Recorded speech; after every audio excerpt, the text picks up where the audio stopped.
सबसे पहले आप सभी को नमस्कार। एक नई जर्नी में आप सभी का बहुत बहुत स्वागत करता हूं। ये जर्नी आपके लिए भी है और मेरे लिए भी बिल्कुल एक नई शुरुआत है, एक नया सेगमेंट है, एक नया आयाम है। मेरे बहुत से डायमेंशंस के बारे में लोग जानते हैं, लेकिन इस डायमेंशन के बारे में बहुत कम लोगों को पता है, तो आज हम उसके बारे में भी बात करेंगे। देखते हैं हम इस काम में कितना आगे बढ़ पाते हैं, कितनी मैं आपकी मदद कर पाता हूं और उस श्रृंखला को मैं वापस शुरू कर पाता हूं। तो सभी ओजांकियंस का मैं बहुत बहुत स्वागत करता हूं, इस्तकबाल करता हूं इस मंच पर। और बहुत दिनों बाद मेरे कुछ बच्चों से मेरी मुलाकात हो रही है वापस। मुझे बहुत खुशी हो रही है। आप कितने एक्साइटेड है मुझे नहीं पता, बट जो मेरा कॉन्सेप्टर बैच है लास्ट ईयर, उसके साथ मिलकर मुझे बहुत ज़्यादा खुशी होती है हमेशा। बिल्कुल, बहुत बहुत धन्यवाद आप सभी का। और इस एक जर्नी में आप सभी का बहुत बहुत स्वागत है। तो सभी एनसीईआरटी के स्टूडेंट, कॉन्सेप्टर के स्टूडेंट ये आ चुके हैं और सभी मेरे स्टूडेंट मुझे सुन रहे हैं बहुत अच्छी तरीके से। तो हम एक नए डायमेंशन की तरफ चलते हैं। मुझे इस रूप में अभी तक किसी ने नहीं देखा। इतिहास एक अलग ही सेगमेंट है, एक अलग ही सेगमेंट है।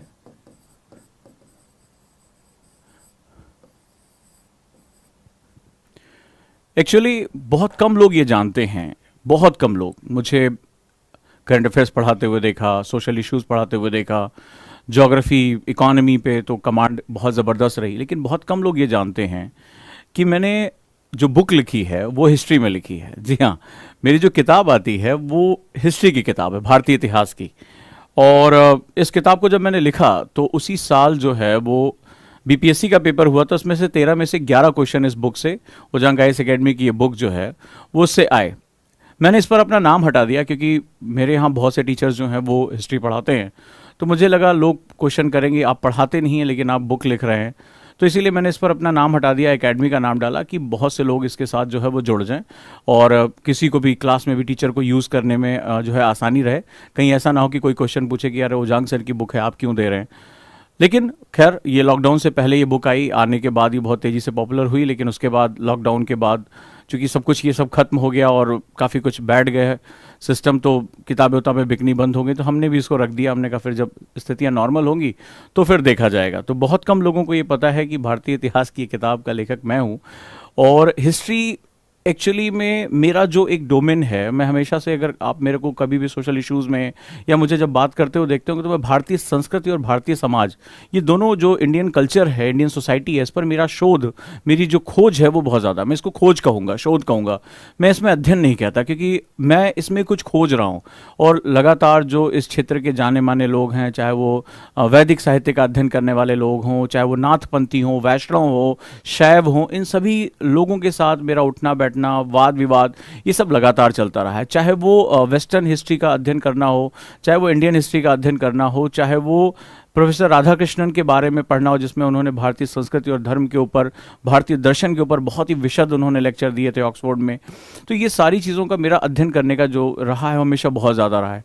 मेरे यहाँ जो टीचर्स आते हैं उनको भी मैं अपनी बुक्स देता हूँ, बहुत rare of the rarest book जो जल्दी नहीं देखने को मिलती हैं, वो भी मैंने कई बार उन्हें गिफ्ट करता रहता हूँ कि आप इससे पढ़कर बच्चों को पढ़ाइए तो आपको बहुत ज़्यादा बच्चों के साथ एक जुड़ाव होगा। क्योंकि ये एक ऐसा सब्जेक्ट रहा जिसमें मेरी जो एक इसमें अपने आप को मैं एक स्टूडेंट यानी एक विद्यार्थी के रूप में कहता रहा हूँ कि मैं इसमें एक अभी स्टूडेंट मानता हूँ। मुझे अभी बहुत खोजना है, मुझे अपने दर्शन तक पहुँचना है, उसकी जड़ों तक पहुँचना है, या एक यात्रा कम से कम इतनी रखनी है कि मैं अपनी संस्कृति, अपने समाज के बारे में बहुत अच्छी तरह से समझ सकूँ। मौका लगा, आज कुछ ऐसा रहा, आप लोगों का प्यार मोहब्बत। मैंने कोशिश की थी कि मैं किसी और टीचर को दूं, लेकिन जो आपने प्यार मुझे एनसीईआरटी में दिया, इतने बड़े बैच में जो सभी कॉन्सेप्टर बैच ने प्यार दिया, तो मुझे लगा लेट्स देखते हैं, इसको ट्राई करते हैं। इतना कुछ मैंने पढ़ा है, अब सवाल है कि उसको कितने आसान शब्दों में आप तक पहुंचा सकता हूं। लेकिन जैसा कि कहा जाता है कि मैं एक स्टोरी टेलर हूं, मैं जैसे इकोनॉमिक जैसा नीरस सब्जेक्ट जिसमें कोई भी लिंक नहीं पता चलता, एक सब्जेक्ट का एक पॉइंट का दूसरे पॉइंट से लिंक नहीं होता है, उसको भी मैंने जब कहानियों के रूप में लॉकडाउन के दौरान आपको पढ़ाया तो बच्चों ने कहा कि सर आपने पूरी, ऐसा लगा कि वेब सीरीज चल रही है, इकोनॉमिक का सब्जेक्ट नहीं चल रहा है। इसने एक बड़ा उत्साह बढ़ाया कि ज्योग्राफी, इकोनॉमी जैसे सब्जेक्ट में भी मैं स्टोरी टेलिंग कर सकता हूँ, एक सस्पेंस क्रिएट कर सकता हूँ और स्टूडेंट बिना डरे इन सब्जेक्ट्स को पढ़ सकता है। तो हिस्ट्री तो पूरी की पूरी कहानी है और उन कहानियों का अगर मैं प्रवाह तय कर दूँ तो वहाँ पर बहुत ही आनंद आएगा। चलिए एक कोशिश करके देखते हैं और देखते हैं कि इसमें क्या चीज़ें सही हैं, क्या चीज़ें जो हैं वो गलत हैं। आगे हम देखते हैं समझ के साथ। और मेरा जो पढ़ाने का तरीका है वो बिल्कुल ज़ीरो से मैं शुरू करता हूँ और ज़ीरो से अपनी बात को कहता हूँ। जो शब्द एक मैंने लिखा है, राइट, वो है हमारा इतिहास, हिस्ट्री। कहानी शुरू करें, थोड़ी देर के लिए सब कुछ भूल जाओ और कहानियों का आनंद लो, और जिस तरह से हम ये फ्लो करने जा रहे हैं उस फ्लो को समझने की कोशिश करो। इतिहास एक प्रवाह है, इतिहास एक यात्रा है, इतिहास एक जर्नी है, इतिहास एक नज़रिया है। बहुत कुछ अभी हम कहने जा रहे हैं, बहुत सी कहानियाँ हम एक दूसरे के सामने लेकर आएंगे। रोमांच है, रहस्य है, हत्याएं हैं, षड्यंत्र है, सब कुछ है इसमें, दर्द है, खुशी है। तो ये कहानियों का एक बहुत बड़ा पिटारा है जिसको हम खोलने जा रहे हैं। लेकिन कहानियाँ जो होती हैं, जो स्टोरीज होती हैं, वो एक फ्लो के रूप में होती हैं, एक प्रवाह के रूप में होती हैं। प्रवाह को बाधित कौन करता है? नदी की जो फ्लो है उसको बाधित कौन करता है? डैम्स हो गए, कोई अब्स्ट्रैक्शंस आ गया, कोई रुकावट आ गई। उसी तरह इतिहास का जो फ्लो होता है, जो रस होता है, वो फैक्ट्स में मारा जाता है। स्टूडेंट वो ईयर याद करने में, एडी जो है ये बीसी और तमाम तरह के फैक्ट्स याद करने में उस प्रवाह, उस रस को भूल जाता है। इसका मैंने सबसे अच्छा तरीका निकाला कि मैंने पूरी हिस्ट्री को एक चार्ट फॉर्म में कन्वर्ट किया है, और वो बुकलेट मैंने क्लास के स्टूडेंट के लिए क्लास में अपलोड करा दी है। वो उनको वहाँ पर मिल गई होगी, जिनको नहीं मिलेगी वो इनको मिल जाएगी आज शाम तक।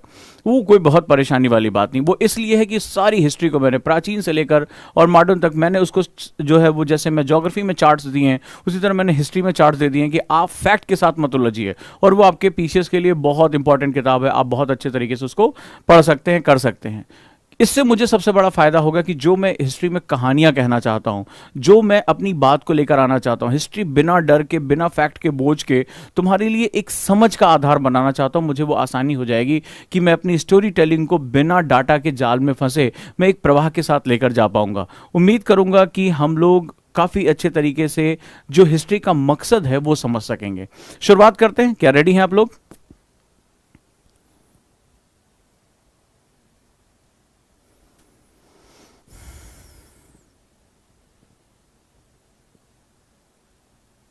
रेडी? शुरू करते हैं। एक प्रश्न से शुरू करते हैं। मेरी हमेशा आदत है कि मैं हमेशा कहता हूं अपने टीचर से क्वेश्चन पूछो कि जिस सब्जेक्ट को आप मुझे पढ़ाने जा रहे हो वो है क्या बेसिकली। तो अगर मैं एक क्वेश्चन करूं आपसे, एक छोटी सी बात, इंटरेक्शन करें, सब कुछ भूल जाओ और गहरी सांस लो और इस कहानियों को आनंदित होकर सुनना शुरू करो। इसमें ना तो ज्योग्राफी की तरह विज्ञान है, ना इकोनॉमी की तरह तर्क हैं, न जो है वो एनालिटिकल आंकड़े हैं। ये कोर एक कहानी है, एक कहानी जहां पर हमें यह बस तय करना है हम खड़े कहां हैं, हम देख किसको रहे हैं। हम अतीत में खड़े होकर वर्तमान को देख रहे हैं या वर्तमान में खड़े होकर अपने अतीत को देख रहे हैं। बस ये देखने का नजरिया है इतिहास, इससे ज्यादा कुछ नहीं है। इतिहास तुम्हारे लिए कुछ और हो सकता है, मेरे लिए कुछ और हो सकता है। इतिहास कभी एब्सोल्यूट नहीं हो सकता। इतिहास गतिशील है, इतिहास नदी की तरह है। जो अभी मेरा है, जो प्रेजेंट है मेरा, वो थोड़ी देर बाद अगर मैं अगले क्षण में जाऊंगा तो ये मेरे लिए इतिहास हो जाएगा। हम एक चलायमान गति की तरह है, मूवमेंट की तरह है। हर पल हम अपने इतिहास का निर्माण करते चले जा रहे हैं। तो एक छोटा सा क्वेश्चन तुमसे पूछता हूं, इतिहास क्या है? हिस्ट्री क्या है? इसकी परिभाषा तुम लोगों ने ये शब्द कई बार सुना होगा, कई बार तुमने इसके बारे में पढ़ा होगा। क्या तुम मुझे बता सकते हो इतिहास क्या है? एक छोटे से छोटे शब्द में, एक वाक्य में क्या तुम मुझे इतिहास को समझा सकते हो? अगर समझा लोगे तो शायद एक टीचर और एक स्टूडेंट का जो इंटरेक्शन होना चाहिए, एक जुड़ाव होना चाहिए, एक बॉन्डिंग होनी चाहिए, एक कहानी कहने वाले और एक कहानी सुनने वाले के बीच में जो बॉन्डिंग होनी चाहिए, वो बॉन्डिंग हम डेवलप कर जाएंगे। मैं भी तो समझूं कि मुझे सुनने वाला जो श्रोता है, जो ऑडियंस है मेरा, वो मुझे कितना समझ पाता है, वो इस विषय को कितना जानता है, वो इस विषय की जो गहराई है, जो इस विषय की रुचि है, जो इसके रंग हैं, जो इसके डायमेंशन है, वो कितने हमें समझता है। सो शुरू करिए। मुझे कोई बता सकता है? ये देखिए, एक श्वेता जी हैं, इन्होंने बोला हिस्ट्री को खत्म करने में कितने दिन लग सकते हैं? इतिहास को खत्म करने चली हैं। ठीक है, अभी आपने देखा शुरू मैंने किया नहीं और इन्होंने पहला क्वेश्चन पूछ लिया, इतिहास को खत्म करने में कितना समय लगा सकते हैं। अब आप अंदाजा लगाइए कि ऐसे स्टूडेंट क्या वास्तव में सीख पाने की क्षमता रख पाएंगे? कभी नहीं। उनका ध्यान सिर्फ पन्नों पे रहेगा। आखिर 98% बच्चे जो एग्जाम फेल करते हैं वो कहीं अंतरिक्ष से नहीं आते हैं। सॉरी टू से, लेकिन बेटा किसी भी सब्जेक्ट की जब शुरुआत होती है तो खत्म होने की बात नहीं करते। किसी के जन्म पे मत जाना, नहीं तो तुम कहोगे ये कब तक, कितने दिन जिएगा, तुम्हें धक्के मार के निकाल देंगे। अभी तो मैंने सब्जेक्ट की शुरुआत की और तुमने अभी से कैलकुलेशन शुरू कर दिया कि कितने दिन में ये खत्म हो जाएगा, तो फिर रस नहीं आने वाला है। फैक्ट्स पढ़ने तो बहुत से टीचर्स हैं, उनको लाकर मैं बिठा देता हूं, आराम से वो तुम्हें फैक्ट्स पढ़ाते रहेंगे, कोई टेंशन वाली बात नहीं है। सीमित स्रोतों के आधार पर घटनाओं को जानना, एक इन्होंने जवाब दिया है। ठीक है, जो बीता हुआ समय है वो इतिहास है, वो काल है। ठीक है, इतिहास और काल में अंतर होता है। ठीक है, तुमने जो कहा जो बीत गया समय वो काल हुआ। ठीक है, काल है वो। और क्या है? पास्ट टू को प्रेजेंट में पढ़ना ही इतिहास है। जो लिखा हुआ है, बीता हुआ समय इतिहास है, वो काल है बेटा। Study of the past events यानी पिछली घटनाओं का अध्ययन इतिहास है। देखो कितनी बातें निकल कर आ रही हैं, एक जुड़ाव होने दो, मुक्त भाव से लिखो, कोई परेशानी की बात नहीं है। Don't be in the fear, किसी भी जो है दिक्कत में मत रहो।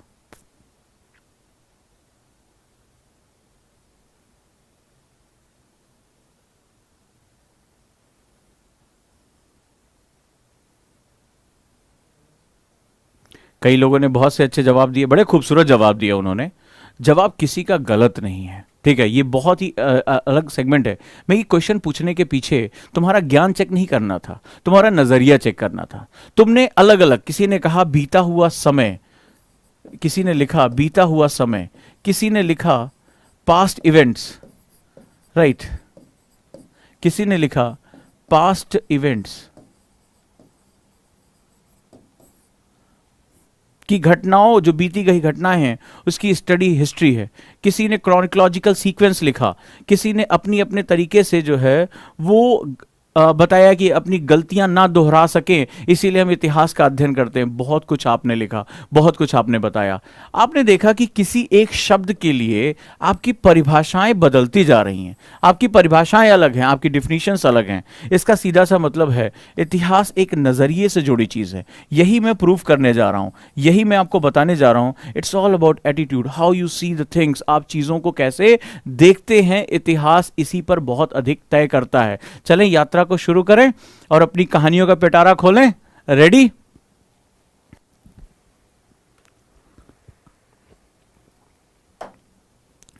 मैं इतिहास को एक अलग नजरिए से देखता हूं। मैं इतिहास को सबसे पहले, अगर मैं बात करूं, जरा मेरी बात को बड़े इत्तेफाक से इसको सुनने और समझने की कोशिश करना। मैं नहीं जानता कि मैं इतिहास के बारे में कितना जानता हूं या कोई भी इतिहास के बारे में कितना जानता है। बस मैं ये जानने की कोशिश कर रहा हूं कि कहां तक जानना है।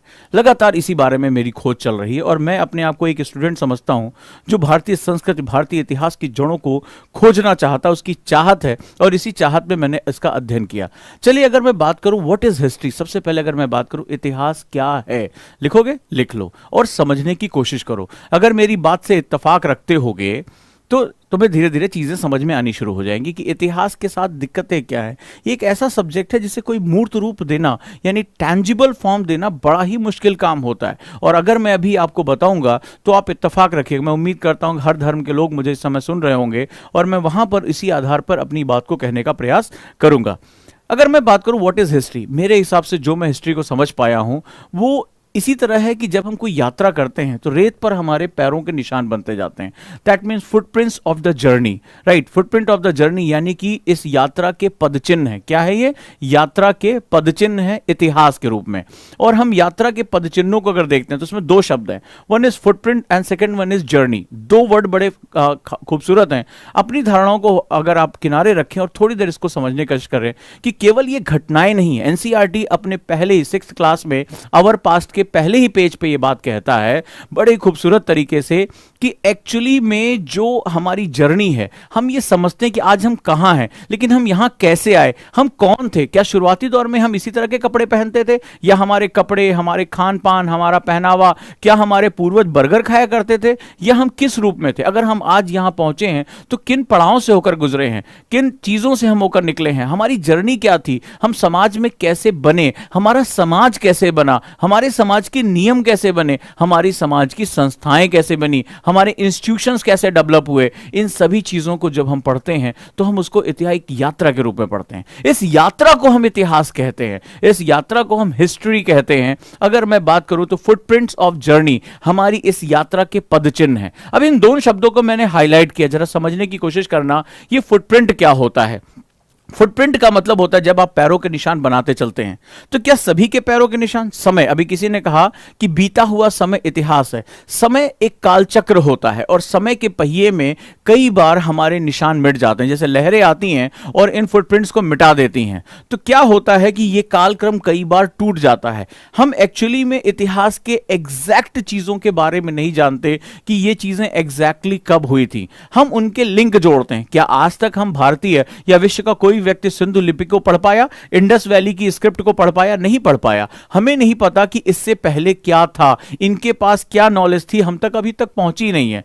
तो हम बेसिकली जो हमारे हिस्ट्री में एविडेंसेस होते हैं, हमारे जो है वो आपके वास्तु होता है, हम कहीं पर स्कल्पचर्स देखते हैं, कहीं पर मूर्तियां देखते हैं, कहीं पर प्रिंटिंग्स देखते हैं, कहीं पेंटिंग्स देखते हैं, कहीं फॉसिल्स मिलते हैं, कहीं मृद भांड मिलते हैं, कहीं पर अनाज की कोठरियां मिलती हैं, कहीं स्नानागार मिलते हैं। अलग अलग सभ्यताओं के जो अलग अलग चिन्ह होते हैं, अलग अलग साइन होते हैं, हम उनको एक क्रम में जोड़ते हैं और जोड़कर अपनी यात्रा के पद चिन्हों को इकट्ठा करते हैं कि हमारी ये जर्नी जो हम आज यहां तक पहुंचे हैं वो बेसिकली उसके फुटप्रिंट्स क्या हैं। तो हिस्ट्री में हम जितना कुछ भी देखेंगे, क्या आप में से कोई था, जो मैं और आप में से कोई था जो गांधी के साथ बैठा हुआ था?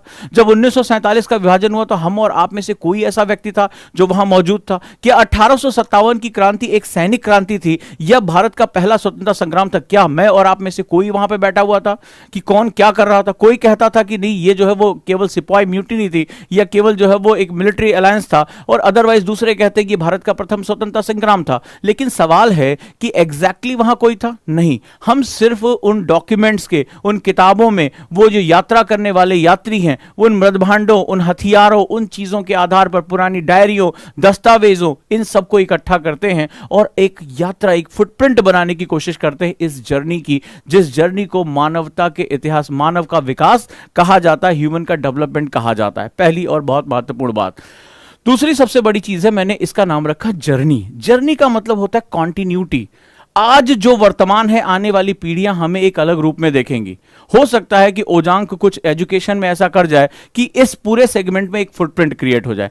क्या सभी के फुटप्रिंट हमें स्टडी करने? ना ना ना ना, यही तो सबसे महत्वपूर्ण बात है। करोड़ों लोग इस संसार में आए और इस संसार से चले गए, लेकिन हम केवल महान नायकों के बारे में पढ़ते हैं, वो जिन्होंने एक डायमेंशन क्रिएट किया। हम अशोक के बारे में पढ़ते हैं, हम बुद्ध के बारे में पढ़ते हैं, हम जैन के बारे में पढ़ते हैं, गांधी, नेहरू, पटेल के बारे में पढ़ते हैं, लेकिन हर किसी व्यक्ति के बारे में हम नहीं पढ़ते। यानी वो पद चिन्ह जिन्होंने इस समाज में, इस सोसाइटी में, इस कल्चर में, इस पूरे इतिहास में अपने पद चिन्हों को मजबूती से खड़ा कर दिया, अपनी जो है वो बहुत ईमानदारी से, बहुत मेहनत से उसमें एक फुटप्रिंट बनाए पद चिन्हों को। तो हम उन पद चिन्हों को, उनके कथनों को, अभी किसी ने कहा कि हम सीखते हैं, तो सीखते हम अपने नायकों से हैं, उन महानायकों से कि क्या गांधी जी का जो है वो इनपुट रहा, क्या नेहरू का रहा, क्या पटेल का रहा। हम इन सब से सीखने की कोशिश करते हैं। क्या सुभाष चंद्र बोस का रहा जो इनपुट है, तो वो उनके जो पदचिन्ह हैं हम उनका अध्ययन करते हैं और उसको वर्तमान में सीखने की कोशिश करते हैं। तो ये फुटप्रिंट्स रहे वो जिन्होंने एक हमारे अतीत में एक मोड़ पैदा किया। तो हमें क्या पढ़ना होता है यूपीएससी में? हमारे बेसिक उद्देश्य क्या होता है? वो सभी महानायक, वो सभी महान लोग जिन्होंने इस समय की रेत पर, ये रेत किसकी है? ये टाइम है, ये काल है, ये क्रम है, ठीक है। इस टाइम, इस रेत पर इन्होंने अपने कामों से, चाहे वो युद्ध लड़े हों, चाहे वो महान निर्माण किए हों, चाहे वो बड़े बड़े किले बनवाए हों, चाहे उन्होंने राजनीतिक आंदोलन खड़े किए हों, चाहे सामाजिक आंदोलन खड़े किए हों, चाहे विधवा विवाह के लिए उन्होंने लड़ाई लड़ी हो, चाहे उन्होंने बाल श्रम के खिलाफ लड़ाई लड़ी हो, किसी भी किस्म की लड़ाई जिन्होंने समय के इस रेत पर अपने कामों से पदचिन्ह बनाए हों, और आश्चर्यजनक रूप से ये पदचिन्ह हम बनाते चले जा रहे हैं। जो आज वर्तमान है वो आने वाले भविष्य के लिए अतीत होगा, हिस्ट्री होगा। इसी तरह एक अनवरत धारा चलती रहती है, एक अनवरत फ्लो होता रहता है। इसी को हम लोग फुटप्रिंट कहते हैं। लेकिन जर्नी क्या है, यात्रा क्या है, यह भी तो जब समझना बहुत जरूरी है। अगर जर्नी की बात करें, जब आप किसी हाईवे पे जाते हैं तो ढेर सारी गाड़ियां एक आपके साइड में भी चल रही होती हैं, कुछ सामने से भी आ रही होती हैं, कुछ तेजी से निकल रही होती हैं, कुछ धीरे धीरे चल रही होती हैं, कुछ आपको बाईपास करती हैं, कुछ आगे निकलती हैं। तो हमारी यात्रा में बहुत ही अलग अलग चीजें होती हैं। जैसे अगर कोई भी दो गाड़ियां एक साथ एक ही डायरेक्शन में, एक ही स्पीड से चल रही हैं, तो एक दूसरे को देखते हुए हम रिलेटिव क्या होता है, हम स्थिर दिखाई पड़ते हैं, और भाई साहब क्या हाल चाल है, हम आपस में चलते चले जाते हैं। कोई सामने से तेजी से आ रहा होगा, सन्न से वो निकल जाता है। कोई धीरे धीरे हमारे बगल से हमसे तेजी स्पीड से निकल रहा है तो हम उसको जाते हुए देखते रहते हैं। कोई हमसे पीछे होता चला जाता है। तो यात्रा में विभिन्न कैरेक्टर्स होते हैं, राइट, विभिन्न कैरेक्टर, विभिन्न गाड़ियां होती हैं इस जर्नी में। इसी तरह इतिहास में अलग अलग कालखंड आते हैं। प्राचीन भारत का कालखंड आता है, मध्यकालीन भारत का कालखंड आता है, और इसी तरह मॉडर्न इंडिया यानी आधुनिक कालखंड भी आता है। इन कालखंडों में कई बार कुछ शासक बहुत अच्छी इमारतें बनवाते हैं, कुछ नृत्य पे बहुत अच्छा काम करते हैं, संगीत पे बहुत अच्छा काम करते हैं, कोई व्यापार को बढ़ावा देने का काम करता है, किसी ने महान युद्ध जीते होते हैं। इन कालखंडों में इस यात्रा में अलग अलग तरह की गाड़ियां, अलग अलग मॉडल्स की गाड़ियां, अलग अलग स्पीड की गाड़ियां हमें लगातार देखने को मिलती हैं। इसी यात्रा में हमें एक्सीडेंट्स भी देखने को मिलते हैं, यानी वो घटनाक्रम जो भारतीय इतिहास को हमेशा के लिए मोड़ दें। वो भारतीय विदेशी आक्रांता भी हमारे यहां आते हैं, हमारी जो है वो मूर्तियों को तोड़ते हैं, हमारे जो है वो स्थानों को तोड़ते हैं, आक्रमण करते हैं, हत्याएं होती हैं। तो वो सब कुछ ऐसा ही होता है जो कि एक यात्रा में होता है। लेकिन यात्रा की जो सबसे महत्वपूर्ण बात होती है वो होती है इसकी कॉन्टिन्यूटी, यानी इसकी सततता। तो अगर मैं इतिहास को कहूं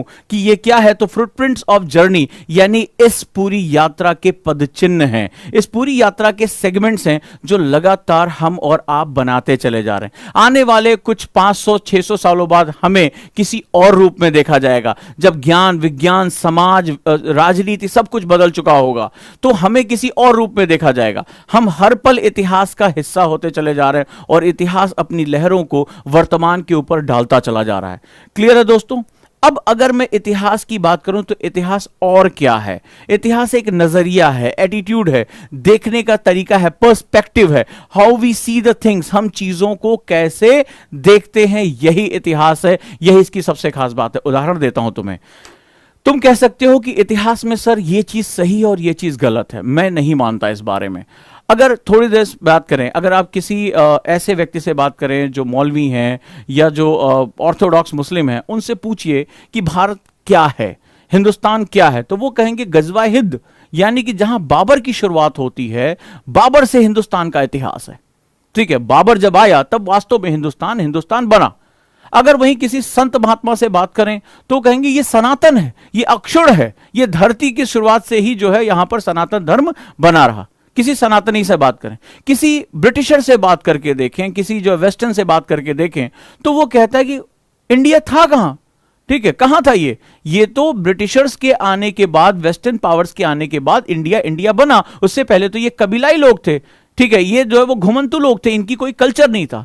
तो हमने क्या देखा कि इतिहास को देखने का सबका अलग अलग नजरिया है। इतिहास को कोई किसी और रूप में देखता है, कोई किसी और रूप में देखता है। तो इतिहास को आप किस चश्मे से देख रहे हो ये बड़ा मैटर करता है। और यही कारण है, अगर मेरी बात से इत्तेफाक रखते हो तो मुझे बताइएगा कि जब एनसीईआरटी की किताबों में बहुत बदलाव होते तो आपने देखा होगा भूगोल में बदलाव नहीं होता, इकोनॉमी में बदलाव नहीं होता। हमेशा जो बवाल होता है जब सरकार किसी चैप्टर को बदलती है तो हिस्ट्री की बुक्स को ही बदलती है। नोटिस किया आपने कभी कि भाई औरंगजेब को पढ़ाया जाएगा? नहीं पढ़ाया जाएगा। राणा सांगा को पढ़ाया जाएगा? नहीं पढ़ाया जाएगा। महाराणा प्रताप को इंट्रोड्यूस किया जाएगा? नहीं किया जाएगा। ठीक है, नेहरू को पोस्टर में रखना है? नहीं रखना है। लेकिन किसी और सब्जेक्ट को टच नहीं करते। सबसे ज्यादा एनसीईआरटी की किताबों में जो बदलाव होते हैं, जो बवाल होते हैं, दोनों वो आपने देखा होगा इतिहास की किताबों में होते हैं। मानते हैं इस बात को? मानते हैं इस बात को कि ऐसा होता? हमेशा ही विवादों में बना रहता है।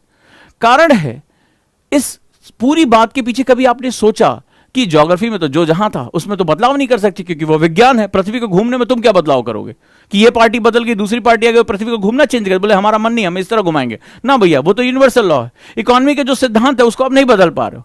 ठीक है, साइंस एंड टेक्नोलॉजी में जो चेंजेस हो रहे हैं वो नहीं बदल पा रहे हो। इतिहास को बार बार क्यों बदलते हो?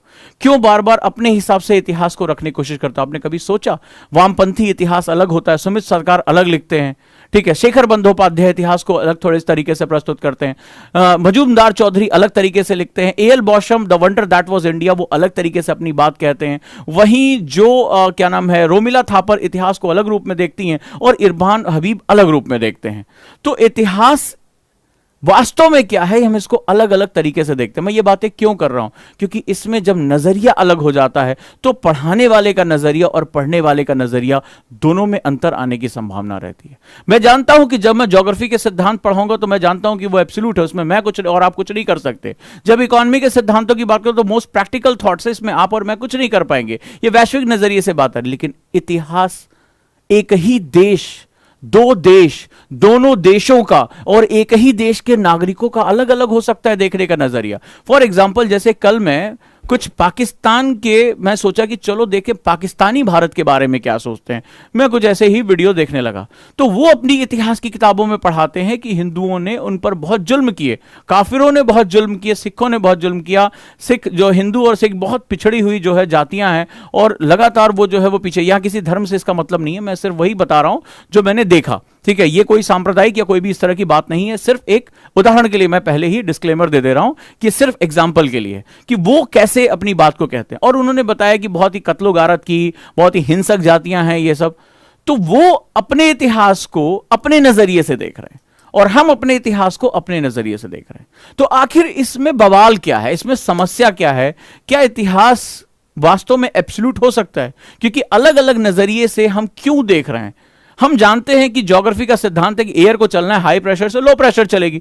ऑब्वियस सी बात है, तुम कहीं भी चलाओ हाई प्रेशर से लो प्रेशर ही जानी है, ठीक है, कोई दिक्कत नहीं। चक्रवात बनना है तो वहां पर जो है वो सेंटर में लो प्रेशर एरिया बनेगा ही बनेगा, इसमें कोई नई बात नहीं है, ठीक है। अगर डिमांड होगी तो सप्लाई होगी, इसमें कोई नई बात नहीं है।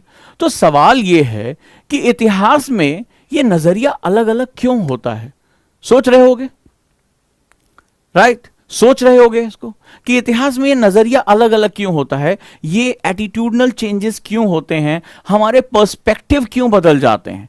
एक कहता है कि 1857 की क्रांति केवल सिपाही म्यूटिनी थी, और एक इतिहासकार कहता है कि नहीं, वो हमारी आजादी की पहली लड़ाई थी। एक कहता है कि हमने आजादी 1947 में हासिल की, एक कहता है सत्ता का हस्तांतरण हुआ, आजादी मिली नहीं, अंग्रेजों ने उसको टपका के दी कि बोला हमारा मन नहीं कर रहा है, तुम अब काले अंग्रेज जो है इसको चलाओ। तो सवाल है कि तुम एक स्टूडेंट के रूप में कैसे समझोगे कि सत्य क्या है? क्योंकि सत्य तो शाश्वत होता है, ट्रुथ तो यूनिवर्सल होता है, और यहां तो मैं पर्सपेक्टिव की बात कर रहा हूं। ट्रुथ में पर्सपेक्टिव नहीं होते, तो किसका सत्य सत्य है? तुम्हारा सत्य सत्य है या मेरा सत्य? या वो जो कहता है कि बाबर के आने से हिंदुस्तान का इतिहास शुरू हुआ, या वो जो कहता है कि सनातन है ये सिंधु से भी बहुत पहले है, या वो जो दक्षिण भारतीय कहता है कि आर्य यहां के मूल निवासी ही नहीं है, हम द्रविड़ियन यहां के मूल निवासी हैं, हम यहां के अबॉर्जिन है, हम सब कुछ हमारा ही इतिहास इतिहास है। या वो जो कहता है कि अरे क्या बात कर रहे हो, प्लासी से पहले, अंग्रेजों के आने से पहले हिंदुस्तान नाम की कोई संस्था ही नहीं थी, वो तो हम थे जिन्होंने आके जो है वो मॉडर्न इंडिया का जो है निर्माण किया। अब किसकी बात सही है? ये हिंदुस्तान किसका है? कहां से इसके इतिहास की शुरुआत होगी? अब एक व्यक्ति इसमें लड़ जाएगा। अब यहां पर मैं जो बात बताने जा रहा हूं वो हमारी सोसाइटी का मैं आपको कोर बता रहा हूं, क्योंकि भारतीय समाज भारतीय इतिहास से कभी अलग नहीं हो सकता। भारतीय समाज और भारतीय इतिहास को समझने के लिए आपको ये चीज जो अब मैं बताने जा रहा हूं, जिसको मैंने किताबों से कहीं बाहर निकलकर काफी बड़े अध्ययन से समझने की कोशिश की है, एक बृहत्तर डायमेंशन में जाकर समझने की कोशिश की, अब मैं वो बताने जा रहा हूं कि आखिर ये नजरिया होता कैसे है। तो अगर मैं बात करूं, अपने अगले क्वेश्चन पे आता हूं, हाउ टू रीड हिस्ट्री, इतिहास को पढ़ते कैसे हैं, ठीक है।